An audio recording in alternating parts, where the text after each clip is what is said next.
మాత్రమే నమః అండి.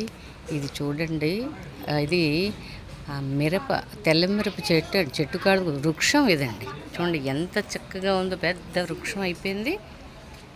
నాకే చాలా ఆశ్చర్యంగా అనిపించింది అన్నమాట. ఇది మామూలు మిరప చెట్టు అయితే దిగుకుంటుంది, ఇదేమో పైకి పూస్తుంది అన్నమాట, కాస్తుంది. చూసారా ఎంత పెద్ద వృక్షం అయిపోయిందో. అంటే ఇది నాకు కొంచెం ఆశ్చర్యం అనిపించింది.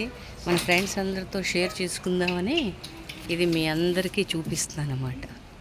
చూడండి ఎంత చక్కగా ఉన్నదో అని, కాయలతో పువ్వులతో పెద్ద వృక్షం. నేనైతే విన్నాను మిరప చెట్టు, మిరప మొక్క, కానీ మిరప వృక్షం వినలేదు. ఎంత పెద్ద వృక్షం, చాలా ఆశ్చర్యం వేసింది. చూడండి మా పెరట్లోని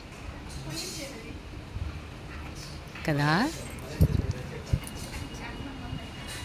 చాలా చక్కగా ఉన్నది.